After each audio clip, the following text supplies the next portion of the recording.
नमस्कार, मैं Sangeeta from लर्नो hub, the learning platform जहां पढ़ सकते हैं math science SST absolutely free at learnohub.com।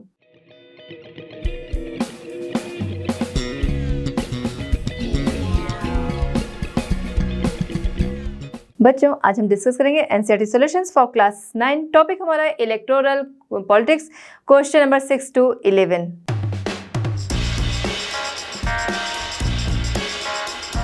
चलिए बच्चों, स्टार्ट करते हैं आज की वीडियो। क्वेश्चन नंबर 6 है, इसमें हमारा है the table below gives the proportion of different communities among the candidates who won elections to the US Congress. Compare these to the proportion of these communities in the population of the US. Based on this, would you suggest a system of reservations in the US Congress?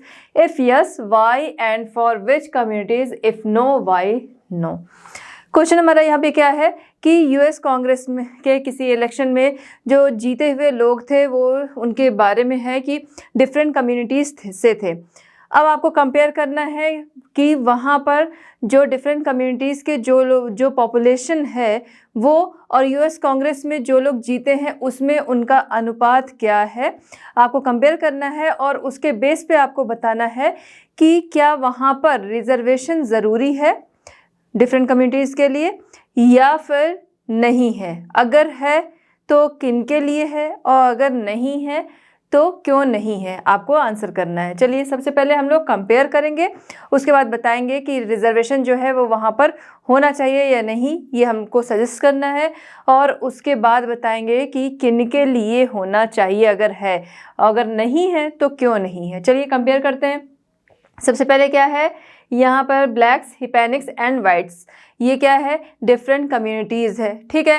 अब यहाँ पर इनके numbers दिए हैं जो कि percentage में है, proportion of the community in percent in the house of representatives and population of US. तो जो रिप्रेजेंटेटिव्स थे यूएस कांग्रेस में वो उनके यहाँ पे परसेंटेज दिए हैं और यहाँ पर पॉपुलेशन यूएस में उन कम्युनिटीज़ की कितनी है उनके परसेंटेज दिए हैं। चलिए यहाँ पर देखते हैं, ये सबसे पहले ब्लैक्स है 8 है हाउस ऑफ रिप्रेजेंटेटिव्स में, और एंड पॉपुलेशन देखेंगे तो 13 है। उसके बाद हिस्पैनिक्स जो है वो 5 है एंड 13 पॉपुलेशन ऑफ यूएस।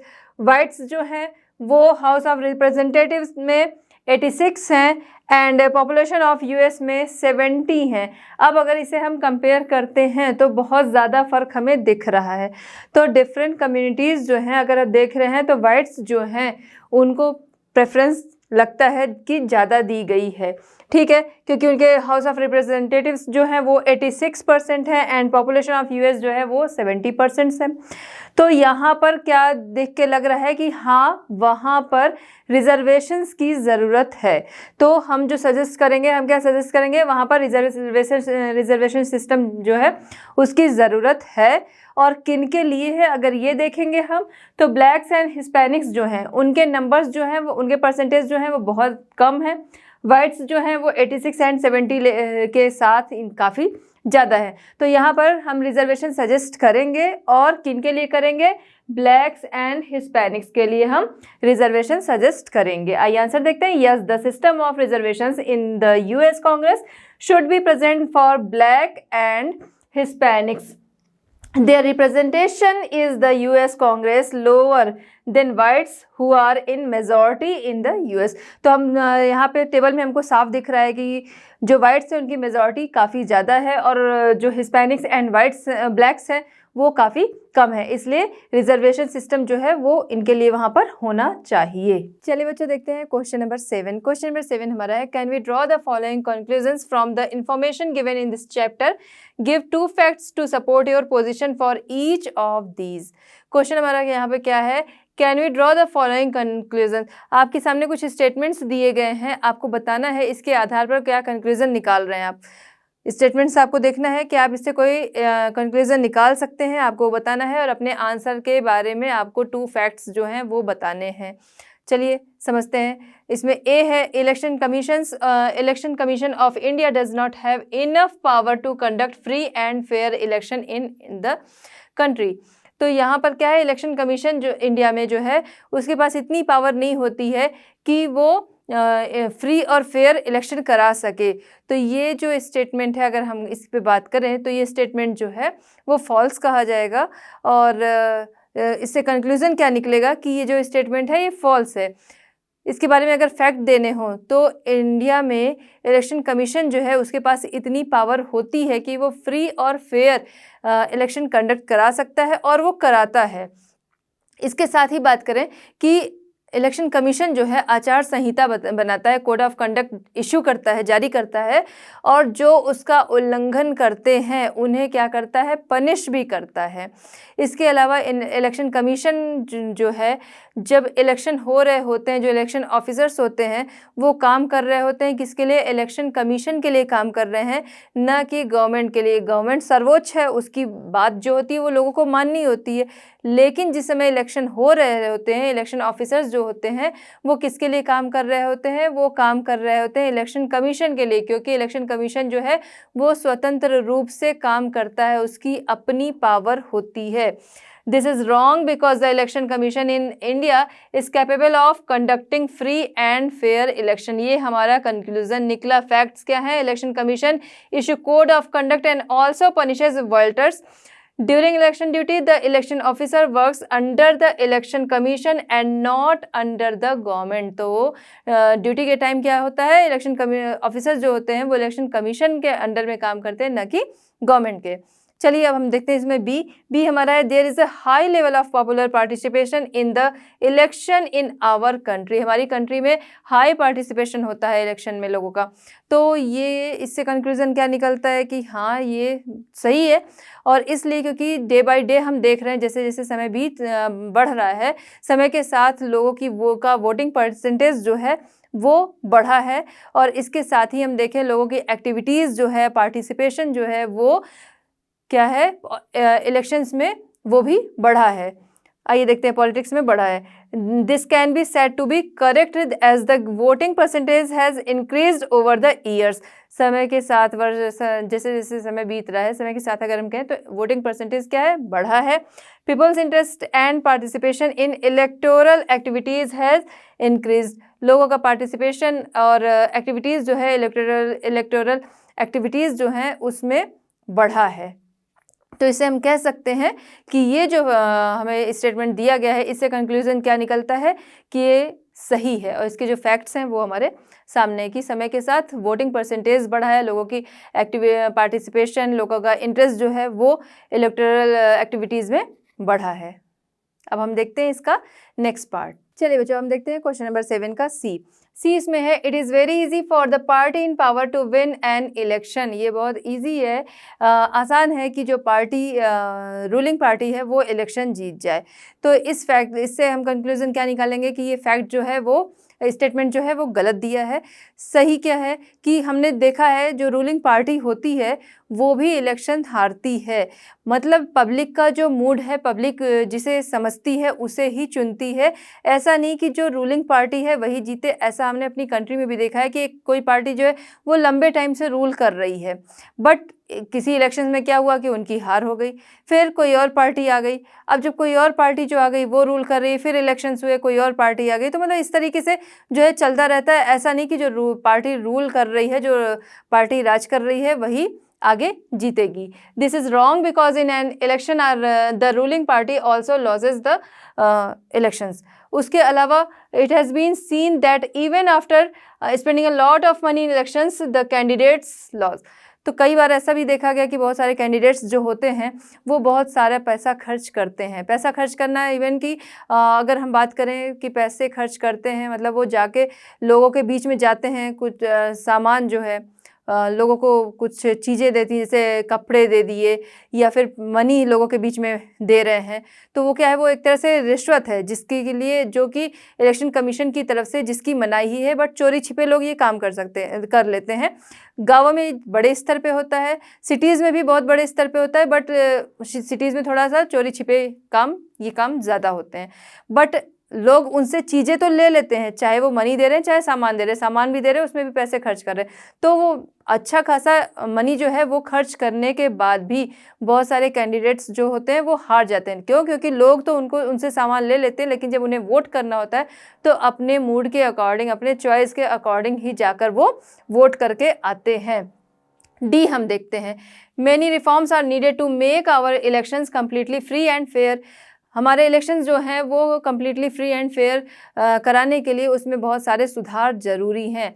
तो ये कंक्लूज़न क्या निकला? हाँ, ये स्टेटमेंट जो है वो सही है, क्योंकि अगर ये सुधार होते हैं तो बहुत सारी जो छोटी पार्टीज़ होती हैं उन्हें इलेक्शंस जो है के चैलेंजेस जो होते हैं, इलेक्शन के जो चैलेंजेस होते हैं उसे फेस करने में आसानी होती है। उसके अलावा जो कुछ लोग होते हैं कि अनड्यू एडवांटेज लेते हैं, अनुचित लाभ लेते हैं, उससे रोकने में हेल्प मिलती है। उसके अलावा जो क्रिमिनल टेंडेंसीज़ वाले लोग होते हैं, कह सकते हैं आपराधिक प्रवृत्ति वाले हो सकते हैं, उन्हें उन कैंडिडेट्स को इलेक्शन पार्टिसिपेशन से रोका जा सकता है।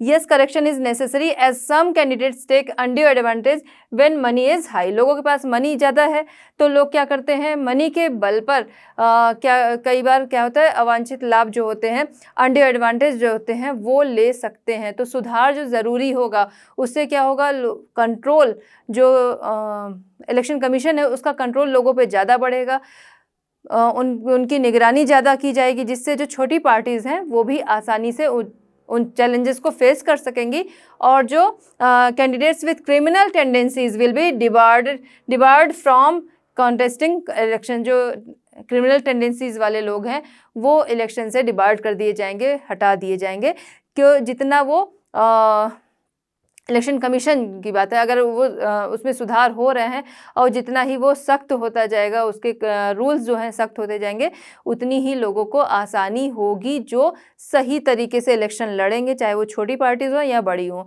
और जो आपराधिक प्रवृत्ति वाले होंगे, क्रिमिनल टेंडेंसीज वाले लोग होंगे, उन्हें इलेक्शन में पार्टिसिपेशन से रोका जा सकेगा।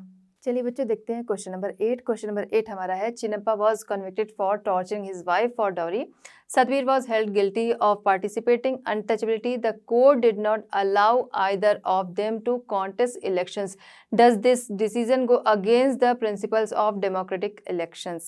चलिए, यहाँ पर क्या बात हो रही है, चिन्नप्पा कोई पर्सन का नाम है जो कि सज़ा पाया है, किस लिए? अपनी वाइफ को डॉरी के लिए टॉर्चर करने के लिए, दहेज के लिए टॉर्चर करने के लिए सज़ा पाया है।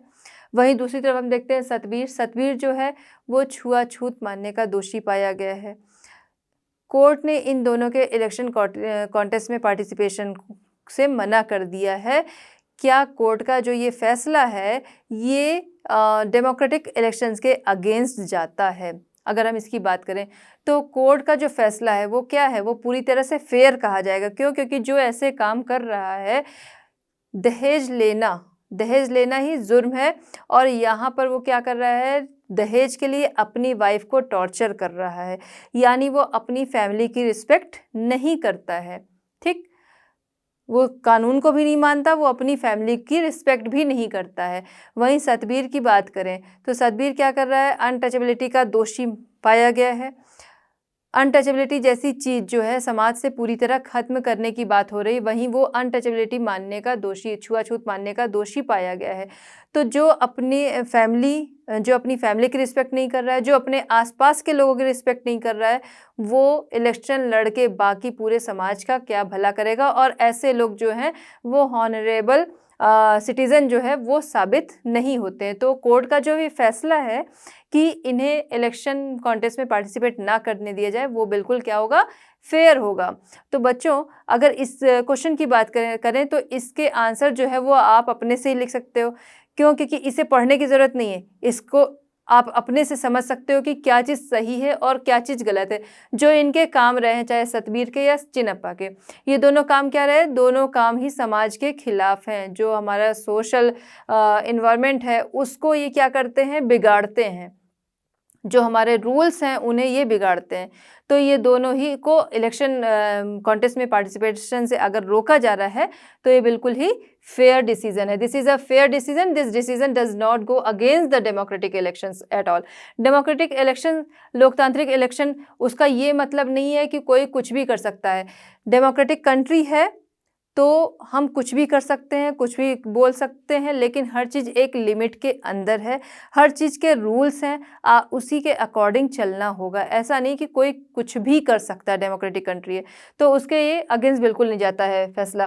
There actions show that they have no respect for the family and no respect for each other and they did not prove to be honorable citizen to of the country। तो इससे prove होता है कि वो country के honourable citizen नहीं, आदर्श नागरिक वो नहीं है। तो इसलिए उन्हें इलेक्शन में, डेमोक्रेटिक इलेक्शन में पार्टिसिपेशन से रोका जाना सही है फैसला। चलिए बच्चों देखते हैं क्वेश्चन नंबर 9। क्वेश्चन नंबर 9 हमारा, here are some reports of electoral malpractice from different parts of the world. Is there anything that these countries can learn from India to improve their elections? What would you suggest in each case? Question हमारा क्या कह रहा है कि यहाँ पर कुछ reports हैं, यहाँ पर चुनावी गड़बड़ियों की कुछ रिपोर्ट्स हैं, डिफरेंट पार्ट वर्ल्ड के डिफरेंट पार्ट्स की यहाँ पर चुनावी गड़बड़ियों की कुछ रिपोर्ट्स हैं। Is there anything that these countries, क्या ये कंट्रीज़ जो हैं वो इंडिया से अपना इलेक्शन इम्प्रूव करने के लिए इंडिया से वो क्या कुछ सीख सकते हैं? आपके सामने क्या होगा, what would you suggest in each case? आपके सामने कुछ केस होंगे, आपको सजेस्ट करना है कि वो इंडिया से अपने इलेक्शन को इम्प्रूव करने के लिए क्या सीख सकते हैं। चलिए स्टार्ट करते हैं। इसमें ए है, during an election in Nigeria the officer in charge of counting votes deliberately increased the votes of the one candidate and declared him elected. The court later found out that more than 5 lakhs exercise votes cast for one candidate were counted in favor of another। यहाँ पर क्या है कि Nigeria का case है यहाँ पर, जहाँ पर ड्यूरिंग इलेक्शन काउंटिंग करते समय जो काउंटिंग ऑफिसर था उसने क्या किया, जानबूझकर किसी पर्सन के वोट जो थे वो बढ़ा दिए और उसे विजयी घोषित कर दिया। ठीक है, उसे इलेक्टेड घोषित कर दिया, उसे विजयी घोषित कर दिया। उसके बाद कोर्ट ने बाद में पाया कि 5 लाख से ज़्यादा वोट्स जो थे दूसरे पर्सन के, इस जीते हुए पर्सन के उस वोट काउंटिंग में ऐड कर दिए गए थे। तो ये क्या थे, ये चुनावी गड़बड़ी थी कि किसी और के जो वोट्स थे वो दूसरे पर्सन के वोट्स में ऐड कर दिए गए और उसे विजयी घोषित कर दिया गया। अब इस सुधार के लिए, इसे सुधारने के लिए इंडिया से क्या सीख सकते हैं? अगर इंडिया की बात हो तो इंडिया में जब भी काउंटिंग होती है तो क्या होता है, हर पार्टी के रिप्रेजेंटेटिव जो होते हैं वो वहाँ पर होते हैं, जिससे कि काउंटिंग में गड़बड़ी की आशंका ना हो, काउंटिंग जो है वो फेयर तरीके से हो सके। तो हर पार्टी के कैंडिडेट्स जो हैं वो वहाँ होते हैं। अगर यहाँ भी ऐसा होता, जो नाइजीरिया की बात है, वहाँ भी वोटिंग के टाइम में हर पार्टी के कैंडिडेट्स अगर वहाँ पर होते तो वो देखते कि वोटिंग जो है वो सही जा रही कि नहीं जा रही, उसी समय वो विरोध करते। तो आगे उसमें दूसरे पर्सन के में ऐड करना या फिर ऐड करके रिजल्ट घोषित कर देना, तो ये सारी चीज़ें ना होती। तो अगर हम इंडिया से ये सीख सकते हैं तो ये कि जब भी वोट काउंटिंग हो रही है तो जिन लोगों ने चुनाव लड़ा है, जिन लोगों ने इलेक्शन में पार्टिसिपेशन किया था, उन सभी कैंडिडेट्स के रिप्रेजेंटेटिव वहाँ होने ज़रूरी हैं, जिससे वो देख सके कि फेयर तरीके से काउंटिंग हो रही है और काउंटिंग भी जो है वो फेयर तरीके से हो सके। अब हम इसका नेक्स्ट पॉइंट देखेंगे, नेक्स्ट केस। चलिए बच्चों देखते हैं क्वेश्चन नंबर 9 का बी, यानी कि हमारा second case. Just before election in Fiji a pamphlet was distributed warning voters that a vote for former prime minister Mahendra Chaudhry will lead to bloodshed. This was a threat to voters of Indian origin. यहाँ पर क्या है कि just before election से ठीक पहले Fiji की बात हो रही है कि वहाँ पर पैम्फलेट जो थे वो बांटे गए लोगों के बीच में, जिसमें लिखा था कि former prime minister Mahendra Chaudhry को वोट किया तो ब्लडशेड हो जाएगा, खून खराबा हो जाएगा, और इस तरह की जो धमकी थी वो दी गई वोटर्स ऑफ इंडियन ओरिजिन के जो वोटर्स थे उन्हें दी गई। तो इसमें इंडिया से सीखने वाली बात क्या है कि इंडिया से ये क्या सीख सकते हैं? तो यहाँ पर ये जो लोगों के बीच में डिस्ट्रीब्यूट किए गए पेपर्स, वो क्या था, ये जो चीज़ थी वो गलत थी।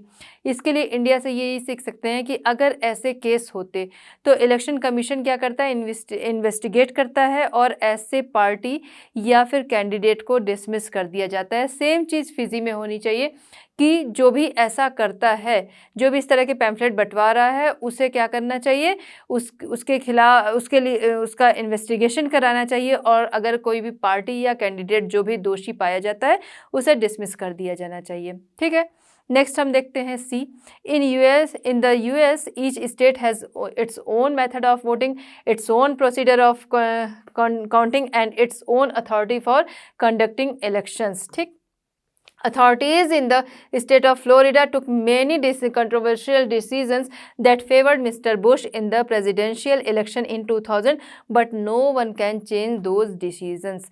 यहाँ पर क्या है, यूएस में हर स्टेट का अपना वोटिंग काउंटिंग और इलेक्शन कंडक्ट कराने का अपना मेथड है।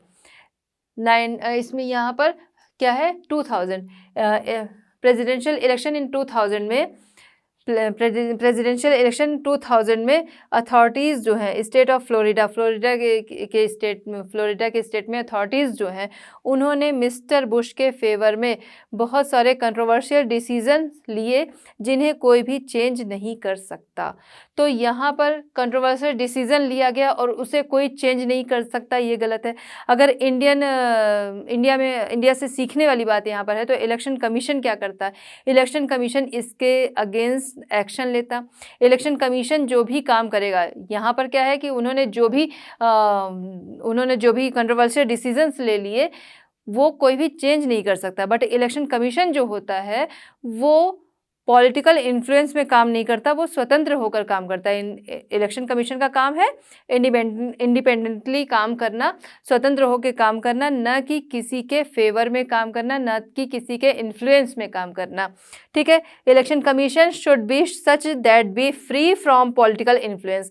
इलेक्शन कमीशन कैसे काम करता है, पॉलिटिकल इन्फ्लुएंस से फ्री होकर काम करता है इंडिया में, और यही चीज़ वहाँ पर उन्हें सीखना चाहिए कि इलेक्शन कमीशन जो है वहाँ पर वो फ्री पॉलिटिकल इन्फ्लुएंस से फ्री होकर काम करे, जो चीज़ गलत है उसके लिए एक्शन ले, जो चीज़ चेंज करनी है वो करे।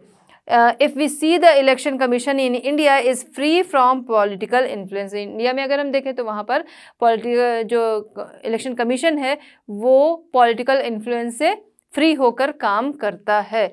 तो यहाँ पर अगर जो केस जो हमारे थे वो तीनों केस जो थे वो सॉल्व हो गए। चलिए बच्चों देखते हैं क्वेश्चन नंबर 10। क्वेश्चन नंबर 10 हमारा है, here are some reports of malpractice in Indian elections, identify what the problem in each case, what should be done to correct the situation. यहाँ पर क्या है कि इंडियन इलेक्शन से related कुछ गड़बड़ियों की रिपोर्ट्स, यहाँ पर कुछ रिपोर्ट्स हैं जो कि इंडियन इलेक्शन में गड़बड़ियों की हैं। आपको उन्हें आइडेंटिफाई करना है और फिर बताना है कि उसे किस तरह से सही किया जा सकता है, उस सिचुएशन को किस तरह से सही किया जा सकता है। आइए देखते हैं इसमें केस नंबर 1 यानी कि A, following the announcement of elections the minister promise to provide financial aid to reopen the close sugar mill. यहाँ पर क्या है, following the announcement of elections की घोषणा होते ही मिनिस्टर ने प्रॉमिस किया लोगों से कि बंद पड़ी हुई शुगर मिल को, क्लोज शुगर मिल को रीओपन किया जाएगा, रीओपन करने में फाइनेंशियल हेल्प दी जाएगी। तो इसमें अगर हम देखें कि गड़बड़ी क्या है, गड़बड़ी ये है कि जब चुनावी घोषणा हो जाती है, जब इलेक्शन की अनाउंसमेंट हो जाती है, उसके बाद कोई भी नीतिगत फैसले जो हैं वो नहीं लिए जा सकते, इस तरह की घोषणा नहीं ली जा सकती क्योंकि वो कोड ऑफ कंडक्ट के खिलाफ है। तो जो कोड ऑफ कंडक्ट के खिलाफ काम करेगा, अब इस सिचुएशन को कैसे सुधारा जाएगा। उन्होंने कोड ऑफ कंडक्ट के खिलाफ काम किया क्योंकि जब अनाउंसमेंट इलेक्शन का हो गया तो उन्होंने इस तरह की अनाउंसमेंट की, इस तरह के प्रॉमिस जो थे वो लोगों से किए, ये उन्होंने गलत किया, ये उसमें गड़बड़ी हुई। अब उसे सही किस तरीके से किया जा सकता है, इस तरीके से कि उन्हें इलेक्शन में पार्टिसिपेट ही ना करने दिया जाए क्योंकि कोड ऑफ कंडक्ट जो कि सबके लिए बना है, सबके लिए बराबर है, उन्होंने उसका उल्लंघन किया है। Declaration of policy decision on announcement of election is wrong, this activity does not follow the code of conduct. उनकी जो एक्टिविटी है कोड ऑफ कंडक्ट को फॉलो नहीं करती। For this the minister should not be allowed to contest election. उन्हें election में contest लेने से मना करना चाहिए, उन्हें अलाउ नहीं करना चाहिए इलेक्शन में पार्टिसिपेट करने से। अब हम देखते हैं इसमें next B, case number B. Opposition parties alleged that their statements and campaign was not given due attention in Doordarshan and All India Radio. Opposition party का आरोप है कि उनके जो स्टेटमेंट्स हैं, उनके जो कैंपेन हैं, उन्हें दूरदर्शन और ऑल इंडिया रेडियो पे सही जगह नहीं मिलती। तो अगर इसकी बात करें तो सभी पार्टीज़ जो हैं वो इलेक्शन के टाइम में बराबर होती हैं। जो रूलिंग पार्टी है और जो अपोजिशन पार्टी है, सभी को उचित जगह मिलनी चाहिए। All India radio and Doordarshan जो है उस पे सभी के जो स्टेटमेंट्स हैं, सभी के जो कैंपेन हैं, उन्हें उचित जगह मिलनी चाहिए। जैसे कि हमने भी देखा है कि जो न्यूज़ वगैरह होती है, न्यूज़ चैनल जो होते हैं, न्यूज़ चैनल्स पे बराबर जब इलेक्शंस होते हैं चीज़ें चलती रहती हैं। हर पार्टी के एड्स वगैरह आते रहते हैं, उनके जो कैंपेन होते हैं, उनकी न्यूज़ जो है, न्यूज़ में हम लोग देखते हैं वो दिया जाता है। तो हर पार्टी को वहाँ पर जगह मिलनी चाहिए, उनके जो कैंपेन है, उनके स्टेटमेंट्स, क्योंकि उनके कैंपेन में सभी नहीं शामिल हो रहे हैं, उनके स्टेटमेंट सभी नहीं सुन रहे, तो वो चीज़ें दूरदर्शन, ऑल इंडिया रेडियो इन्हीं चीज़ों के जरिए सबके पास पहुँचते हैं। तो दूरदर्शन और ऑल इंडिया रेडियो पे अगर उन्हें उचित जगह नहीं मिल रही है तो वो उन्हें दी जानी चाहिए। This is not right. All the parties should get proper place in Doordarshan and all India radio. सभी पार्टीज़ को प्रॉपर प्लेस मिलना चाहिए all India radio and Doordarshan पे बाय द गवर्नमेंट के द्वारा। अगर ऐसा नहीं हो रहा है तो वो चीज़ें गलत है। चलिए बच्चों देखते हैं क्वेश्चन नंबर 10 का सी। यहाँ पर केस नंबर सी है, an inquiry by the election commission showed that electoral rolls of a state contain name of 20 lakh fake voters. Election commission की एक जांच में उन्हें दिखता है कि किसी स्टेट में 20 लाख फेक वोटर्स के नाम दिखते हैं। यहाँ पर क्या है, फेक वोटर्स के नाम जो हैं किसी इलेक्शन में या किसी स्टेट में फेक वोटर्स के नाम हैं, जो कि बहुत बड़ी गलत चीज़ है। 1 मैन 1 वोट कहा जाता है और यहाँ पर 20 लाख फेक वोटर्स के नाम हैं, यानी कि चुनाव में गड़बड़ी हुई है, चुनावी हेराफेरी हुई है, वोट रिगिंग यहाँ पर हुई है, जिसके लिए इसे सुधारने के लिए क्या करना चाहिए, इसे सुधारने के लिए वहाँ पर री अनाउंस करना चाहिए, वहाँ पर री इलेक्शन अनाउंस्ड करने चाहिए। It fake voters are found which shows vote rigging, re election should be announced, वहाँ पर री इलेक्शन अनाउंस्ड होने चाहिए। नेक्स्ट हम देखते हैं case number D. Case number D है, the hoodlums of a political party were moving with guns physically preventing supporters of other political parties to meet the voters and attacking meeting of other parties। किसी party के हुडलम्स गुंडे जो हैं वो बंदूक के साथ मूव कर रहे हैं, घूम रहे हैं और अदर पार्टीज़ के जो सपोर्टर्स हैं उन्हें वो चुनाव में भाग लेने से रोक रहे हैं, एंड अदर पार्टीज़ की जो मीटिंग्स हैं वहाँ पर वो अटैक कर रहे हैं। तो ये क्या चीज़ है, क्या दर्शाता है, ये चीज़ पूरी तरह से गलत है कि किसी को भी परेशान करना, चुनाव इलेक्शंस हो रहे हैं उसके दौरान किसी को भी परेशान करना, किसी भी पार्टी में अगर हुडलम्स हैं जो कि दूसरों को परेशान कर रहे हैं तो ये चीज़ गलत है। इसके लिए जिस पार्टी के वो हुडलम्स हैं उस पार्टी को क्या किया जाना चाहिए, पूरी तरह से बर्खास्त कर देना चाहिए। Election Commission should sack that party because both muscle powers and money powers are not acceptable in elections। ऐसे में क्या करना चाहिए, उस पार्टी को बर्खास्त कर देना चाहिए। और क्योंकि इलेक्शन में क्या है, जो आचार संहिता कहती है कि उसके तहत न तो मनी पावर चलेगा न मसल पावर चलेगा। तो यहाँ पर मसल पावर चला रहे हैं वो कि अटैक भी कर रहे हैं, लोगों को परेशान कर रहे हैं और गन के साथ घूम रहे हैं, लोगों को डरा रहे हैं। तो ये सारी चीज़ें क्या है, muscle power and money power, muscle power वो दिखा रहे हैं। तो जो इलेक्शंस होते हैं वहाँ पर मसल पावर जो है वो अलाउ नहीं है, मनी पावर अलाउ नहीं है। तो जो भी पार्टी ऐसा कर रही है तो उस पार्टी को बर्खास्त कर देना चाहिए। चलिए बच्चों देखते हैं क्वेश्चन नंबर 11। क्वेश्चन नंबर 11 हमारा है, Ramesh was not in class when this chapter was being taught, he came the next day and repeated what he had heard from his father, can you tell Ramesh what is wrong with these statements. Question यहाँ पर क्या कह रहा है कि रमेश जो कोई student है कोई स्टूडेंट है जो कि किसी दिन स्कूल नहीं गया, जिस दिन वो नहीं गया उसके नेक्स्ट डे वो आया, उसने अपने फादर से जो बातें सुनी थी उसे उसने बताया। उसका जो स्टेटमेंट था उसमें कुछ गड़बड़ी थी, आपको पहचानना है। स्टेटमेंट्स आगे आपके सामने होंगे, आपको देखना है और बताना है कि उसमें क्या रॉन्ग है। आइए देखते हैं, इसमें ए है, women always vote the way men tell them so, so what is the point of giving them the right to vote। क्या था उसका स्टेटमेंट कि वुमेन जो होती हैं, महिलाएं जो हैं, वो पुरुषों के कहने पे, वुमेन मैन के कहने पे वोट करती हैं, जिसे वो कहता है उसे वोट करती हैं, इसलिए वुमेन को वोट करने का राइट नहीं है।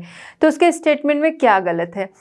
अगर हम देखें तो वुमेन जो है समय के साथ क्या है, लार्ज नंबर में उनका पार्टिसिपेशन जो है वो वोटिंग में बढ़ा है, बहुत काफ़ी संख्या में उनका वोटिंग में पार्टिसिपेशन जो है वो बढ़ा है। और अगर कोई उन्हें फोर्स करता है, एक होता है डिस्कशन करना, वो तो दूसरी चीज़ हुई, लेकिन अगर कोई उन्हें फोर्स करता है कि किसी पर्टिकुलर पर्सन को ही वोट करना है, तो ये क्या है, ये सही तरीका नहीं है, ये डेमोक्रेटिक नहीं कहा जाएगा। जो भी डेमोक्रेटिक कंट्री होती है वहाँ पर जो भी वुमेन होगी उसे वोट करने का पूरा राइट होगा, और पार्टिसिपेटिंग जो होगा, इलेक्शन कॉन्टेस्ट होगा, उसमें पार्टिसिपेशन में भी उसको पूरी छूट होगी, वो उसमें पार्टिसिपेट कर सकती है और वोटिंग में भी पार्टिसिपेट कर सकती है।